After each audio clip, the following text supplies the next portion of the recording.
Hello friends, स्वागत है आप सभी का एक नए वीडियो में। और आज का ये वीडियो बहुत ही इम्पॉर्टेंट होने वाला है क्योंकि हम लोग ट्रेडिंग के बिज़नेस में हैं। हम लोग ट्रेडिंग को देखते हैं, डेली एनालिसिस करते हैं, चार्ट को पढ़ते हैं और अपने ऑप्शन चेन को जानते हैं। लेकिन उसके बावजूद भी कभी कभार क्या होता है कि सेम ट्रेड में एक आदमी को तो प्रॉफिट हो रहा होता है और दूसरे को लॉस। क्या आपने कभी सोचा है कि इसके पीछे का रीज़न क्या हो सकता है? तो जो मेरी ऑब्जर्वेशन है, जो मैंने अभी तक सीखा है, तो इसके पीछे सबसे मेन रीज़न होता है आपका ट्रेडिंग माइंडसेट। ट्रेडिंग माइंडसेट कह लीजिए, साइकोलॉजी कह लीजिए, किसी भी ट्रेडर की माइंडसेट या साइकोलॉजी किस तरीके की है उस ट्रेड को लेकर, वो उसके ट्रेड पे पूरी तरीके से अपना इफेक्ट डालती है। ठीक है, तो चलिए आज इसी टॉपिक के बारे में बात करेंगे। और मैं आपको विश्वास दिलाता हूँ कि इस वीडियो को देखने के बाद एटलीस्ट आप अपनी ट्रेडिंग जर्नी में कुछ स्किल्स ऐसे सीख जाएंगे कि आप अपनी साइकोलॉजी को कुछ हद तक उसमें इम्प्रूवमेंट कर पाएँ। बाकी सब आप प्रैक्टिस से उसको कंट्रोल कर सकते हैं। तो चलिए ज़्यादा समय न लगाते हुए इस वीडियो को शुरू करते हैं। तो जैसे कि आज के मैंने टॉपिक लिया हुआ है ट्रेडिंग माइंडसेट या ट्रेडिंग साइकोलॉजी, इसको आप कह सकते हैं। तो इस ट्रेडिंग साइकोलॉजी के पीछे मैंने आपके लिए रिसर्च करने के बाद जो मैंने ऑब्ज़र्व किया है अभी तक, उसके बेसिस पे मैंने आपके लिए यहाँ पे 5 पॉइंट निकाले हुए हैं और आप इसमें देख लीजिए। सबसे पहला जो पॉइंट होता है वो है डिसिप्लिन का। आप ये देखिए, जो डिसिप्लिन है ये बहुत इंपॉर्टेंट है। अब डिसिप्लिन हमारे ट्रेड में किस तरीके से काम करता है वो मैं आपको बताना चाहता हूँ। सबसे पहली बात, आपको हमेशा अपने ट्रेडिंग प्लान को ही फॉलो करना है। ट्रेडिंग प्लान का मतलब क्या है? कोई भी आप स्ट्रेटजी पे काम करते हैं, आपको हमेशा अपनी स्ट्रेटजी को फॉलो करना है, उस ट्रेडिंग प्लान पे ही काम करना है। ऐसा नहीं है कि रैंडमली आपको आज लगा कि आज बुलिश होगा तो आपने कॉल बाय कर लिया, आपको लगा बेयरिश होगा। आपको आपके लगने पे ट्रेड नहीं लेना है। आपको क्या करना है? प्रॉपर एनालिसिस करना है और जो भी आपका सिस्टम है उसको आपको फॉलो करते हुए आगे चलना है।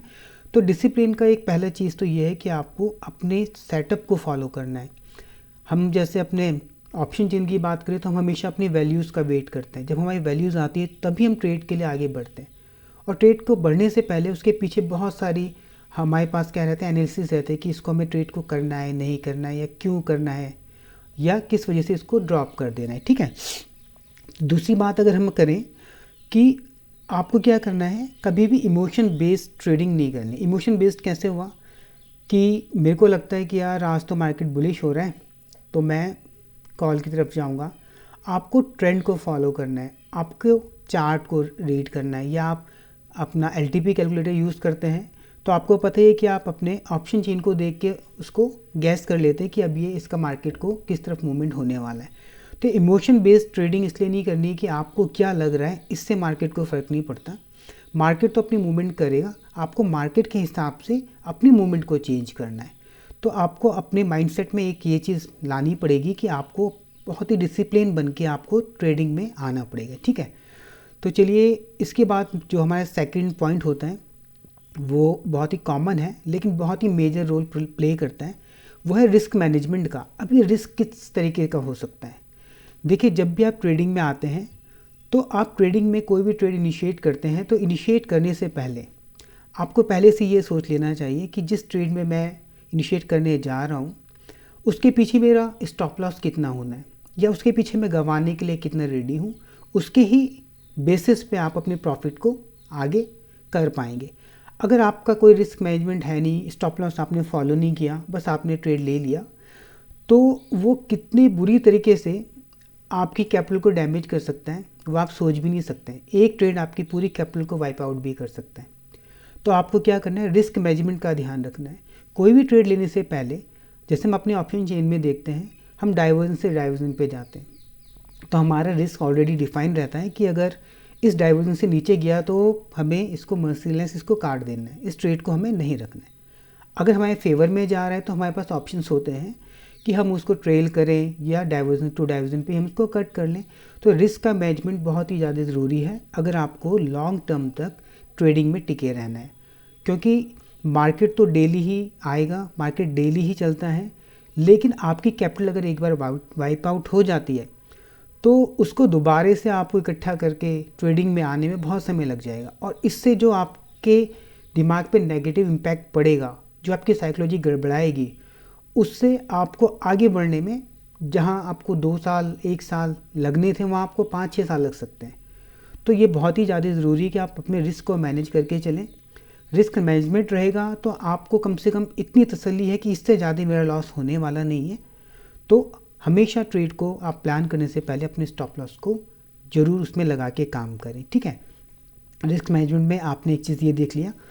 और कभी भी आपको क्या नहीं करना है कि ट्रेड जब आपने ले लिया तो जैसे आपको ट्रेड लिया तो इमोशंस आ जाते हैं कि यार थोड़ा सा भी मेरे अपोजिट जा रहा है तो मैं गड़बड़ा जाता हूँ। आपको घबराना नहीं है क्योंकि आपने प्रॉपर्ली एनालाइज किया हुआ है ना कि किस जगह पे आपके अगेंस्ट कितना चल सकता है, तो आप कैसे उसको मैनेज करेंगे। मैनेज करना आपको आना चाहिए ट्रेड को, ठीक है।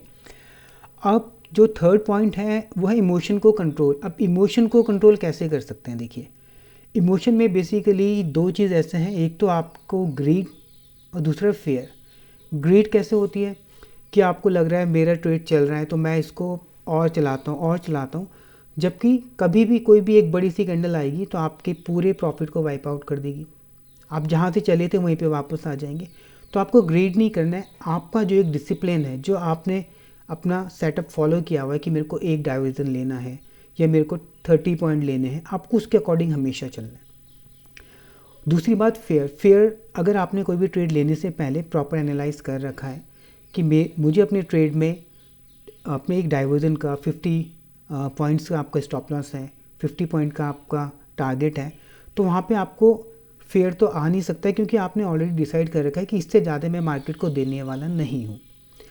और ट्रेड लेने से पहले कम से कम आपको ये देखना है कि जितना आप अपने लॉस को कम से कम कर पाएँ उतने ही ज़्यादा अच्छा आप प्रॉफिट कमा पाएंगे आने वाले समय में। अगर आप ट्रेड में अपने इमोशंस को कंट्रोल कर लेते हैं, और इमोशन कंट्रोल कैसे होता है, प्रॉपर आपके एसएल से, और प्रॉपर जैसे आप उसमें टारगेट लगा के काम करते हैं तो फिर आप अपने इमोशन को कंट्रोल कर सकते हैं। उन लोगों के लिए थोड़ा मुश्किल होगा इमोशन को कंट्रोल करना जो मार्केट में कैंडल्स को देखकर, या उनको ये नहीं मालूम कि रिवर्सल्स कहाँ से हो सकते हैं, बस उनको लगा उन्होंने ट्रेड ले लिया, उनको ये भी नहीं पता है कि किस जगह पे उनको निकलना है। आपको ये पता होना चाहिए अगर मेरी एंट्री यहाँ पर बनी है तो किस जगह से मुझे निकल जाना है। अगर ये ट्रेड मेरे अपोजिट जाने वाला है या कुछ पॉइंट चलता है तो मुझे कहाँ पे इसको निकालना है। अगर आपको निकलने का रास्ता पता है तो डेफिनेटली लंबे समय में आप अपने प्रॉफिट को मेंटेन कर पाएंगे, क्योंकि आपको जितना देना है मार्केट को वो आपने डिसाइड किया हुआ है, और मार्केट ने आपको कितना देना है वो आपको पता नहीं है। वो आपको अपने स्टॉप लॉस को ट्रेल करते हुए आप अपने प्रॉफिट को बढ़ा सकते हैं। थर्ड चीज़ आती है इसमें कंटिन्यूस लर्निंग की बात। अब कंटिन्यूस लर्निंग कैसे होगी?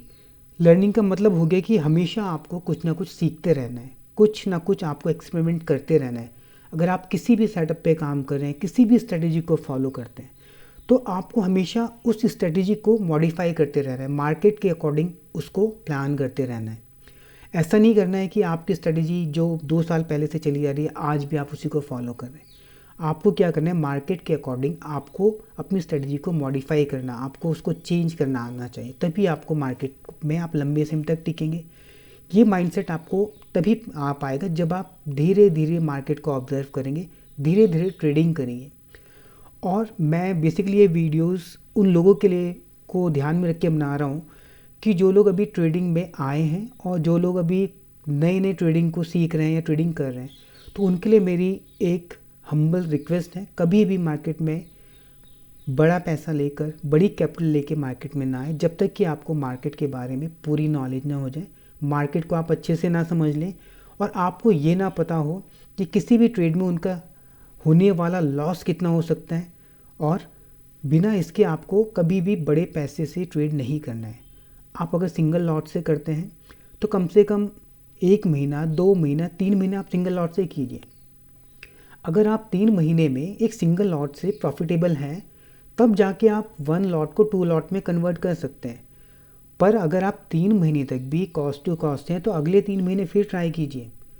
कम से कम अगर आप उस एक लॉट से प्रॉफिट नहीं कमा पा रहे तो आप ये कैसे इंश्योर कर लेंगे कि आप 2 लॉट, या आपके लगने से कि मार्केट जाएगा एकदम से 10 लॉट लेकर आप प्रॉफिट नहीं कमाने वाले, आप उल्टा उतना 10 टाइम्स लॉस में चले जाएंगे, है ना। तो उस चीज़ को आपको ध्यान में रखना है। और एक लास्ट बात मैं इसमें बताना चाहूँगा माइंडसेट को सही करने के लिए, अपनी साइकोलॉजी को अगर आपको सही रखना है, आपके गोल हमेशा रियलिस्टिक होने चाहिए। रियलिस्टिक का मतलब क्या हुआ कि कभी भी ऐसे इमेजिनरी गोल लेकर मत आइए कि सोशल मीडिया में देखा कि एक दिन में 2 लाख रुपए कमा लिए, 5 लाख रुपए कमा लिए। आपने 2 लाख रुपए का प्रॉफिट तो देखा, बट ये नहीं देखा कि 2 लाख का प्रॉफिट कमाने के पीछे उनकी कैपिटल कितनी लगी हुई है। हो सकता है उन्होंने 20 लैक्स लगाई हो, 50 लैक्स लगाई, वो तो किसी ने बताया नहीं है। तो हमेशा एक रियलिस्टिक प्रॉफिट का आपको अप्रोच करना है कि सपोज़ आप 10,000 रुपीज़ से अपना कोई ट्रेड कर रहे हैं, 10,000 रुपीज़ आपने मार्केट में लगाए हैं, तो उसका 2% 3% आप लीजिए, शांति से उसको आप बचाइए। छोटे छोटे प्रॉफिट को आपको कलेक्ट करना सीखना पड़ेगा। अगर आप अपने छोटे छोटे प्रॉफिट को लंबे समय तक आप उसको करते हैं तो आप प्रॉफिटेबल बन जाएंगे। अगर आप लॉस हो रहा है और आपके पास उससे निकलने का कोई प्लान नहीं है, आप लंबे समय तक उसमें बैठे हुए होप कर रहे हैं कि शायद अभी ये मार्केट चेंज हो जाए, तो मार्केट कब चेंज होगी ये तो किसी को भी नहीं पता होता, लेकिन आपका एनालिसिस के अकॉर्डिंग आपको ये पता चल जाता है कि इस जगह पे मेरा रिस्क बढ़ रहा है, मुझे वहाँ से निकल जाना चाहिए। तो अगर आपको अपने माइंडसेट को प्रॉपर रखना है, लंबे समय तक ट्रेडिंग में रहना है, आगे प्रॉफिटेबल बनना है, इस नए साल में कुछ करना है, तो एटलीस्ट आपको अपनी साइकोलॉजी पे थोड़ा काम करना पड़ेगा। साइकोलॉजी का मतलब क्या हो गया कि आपको प्रॉपर एक डिसिप्लिन वे में करना पड़ेगा, आपको अपना रिस्क मैनेजमेंट करना पड़ेगा, है ना। इमोशंस को कंट्रोल करके ट्रेड करना पड़ेगा। इमोशंस में आके ट्रेड नहीं करना है, रिवेंज ट्रेड नहीं करना है कि बैक टू बैक मेरे 2 लॉसेस लग गए तो मैं बिना देखे तीसरा ट्रेड ले लूँ। आपको अपने ट्रेड को लिमिट लगाना है कि मैं दिन में 1 ट्रेड करूँगा या 2 ट्रेड करूँगा तो मैं 1 या 2 ही करूँगा। ऐसा नहीं है कि 4 ट्रेड हो गए, 5 ट्रेड हो गए, ये सोचकर कि मल्टीपल ट्रेड से मेरे प्रॉफिट बनेंगे। मल्टीपल ट्रेड से कभी किसी के प्रॉफिट नहीं बनते, उससे सिर्फ ब्रोकरेज जनरेट होती है। जितना आप कमाएंगे नहीं उससे ज़्यादा आप ब्रोकर को दे देंगे। तो ये आपके माइंडसेट होना चाहिए कि मेरा जो डिसिप्लिन मुझे कहता है मैं 2 ट्रेड लूँगा दिन में तो 2 ही लूँगा, या मेरे सेटअप पे बनेगा, चाहे वो 1 बनता है तो 1 लूँगा, 2 बनते हैं तो 2 लूँगा। अगर आज मेरा सेटअप नहीं है तो मैं कोई भी ट्रेड नहीं लूँगा। ये भी आपके अंदर इतना पेशेंस होना चाहिए। अगर आप में पेशेंस है तो आप मार्केट में टिक पाएंगे। और गोल्स हमेशा रियलिस्टिक रखने, ऐसा नहीं सोचना है कि यार मैंने 10,000 रुपये से आज ट्रेडिंग शुरू की है तो मुझे आज से 5,000 कमाने ही है। मार्केट आपको एकदम से किसी को कोई पैसा नहीं देता। धीरे धीरे आपकी लर्निंग ही आपको इस काबिल बनाएगी कि आप छोटी छोटी ट्रेड से भी, छोटी छोटी कैपिटल इन्वेस्ट करके भी आप बड़ा प्रॉफिट कमा सकते हैं। तो जनरली हम वीडियोस में हमेशा सेटअप की बात करते थे, ट्रेड कैसे लेते हैं, क्या करते हैं, लेकिन हमें कभी भी हमने कभी खुद से बात नहीं की है कि हमें अपने माइंडसेट को कैसे ठीक करना है, हमें ट्रेड लेने से पहले क्या क्या प्रिपरेशन करनी है। और लास्ट में मैं एक इम्पॉर्टेंट बात आपको और कहना चाहूँगा, जब हमारा प्रॉफिट होता है ना तो हम मुड़ के कभी नहीं देखते कि भाई हमने आज इस प्रॉफिट की वजह क्या थी, या हमने कहाँ पर ट्रेड लिया था, या ट्रेड के पीछे क्या हमारे लॉजिक्स थे। लेकिन जिस दिन लॉस हो जाता है उस दिन हम उठाकर देखते हैं कि भाई आज लॉस क्यों हो गया, जबकि मेरे साथ वाले का सेम जगह पे ट्रेड लेके प्रॉफिट हो गया। उसका रीज़न ये है कि आपको डेली इसको रिकॉर्ड करना चाहिए। आपको एक डायरी लेनी चाहिए, कॉपी लेनी चाहिए, उसमें आपको नोट करना चाहिए कि आज इस डेट को मैंने ये ट्रेड लिया, इस जगह से लिया, लेने का रीज़न क्या था, क्या मेरे ट्रेड के चलने की प्रोबेबिलिटी ज़्यादा थी या उसमें रिस्क ज़्यादा था, मुझे ये ट्रेड लेना चाहिए था। जब आप इस तरीके से, आपने दिन में 2 ट्रेड लेने हैं, 2 के बारे में अगर आप डिस्कशन करके नोट कर लेते हैं तो आप देखिएगा मंथ एंड में आपको पता चल जाएगा कि शुरू का जो पहला ट्रेड लिया आपने उसमें आपने क्या गलतियां की थी और आज ट्रेडिंग के 30 डे में आपने उससे कितना ज़्यादा इम्प्रूव कर लिया। तो ये कुछ मेरे सजेशंस, कुछ टिप्स हैं जो होपफुली आपको आपकी ट्रेडिंग जर्नी में आपके काम आएंगे और आपको एक प्रॉफिटेबल ट्रेडर बनाने में कुछ ना कुछ इनका हाथ रहेगा। तो मैं चाहता हूँ कि आप अपने माइंडसेट को थोड़ा सा टाइम दीजिए, उसको समझिए, अपने ऊपर इन पॉइंट्स पे काम कीजिए और छोटे छोटे प्रॉफिट को अर्न करने की कोशिश कीजिए। तो इससे मुझे ऐसा लगता है कि धीरे धीरे करके आपकी जो ये ट्रेडिंग की जर्नी एक बहुत ही सक्सेसफुल जर्नी में कन्वर्ट हो जाएगी। तो आज के इस वीडियो को हम इतना ही रखेंगे। होप मेरी ये वीडियो से आपको कुछ सीखने को मिला होगा, कुछ लर्निंग मिली होगी। अगर ये वीडियो आपके लिए थोड़ी भी वैल्यू ऐड करती है तो प्लीज़ इस वीडियो को लाइक कीजिए और सब्सक्राइब कीजिए। मिलते हैं फिर नेक्स्ट किसी वीडियो में, तब तक के लिए गुड बाय, टेक केयर।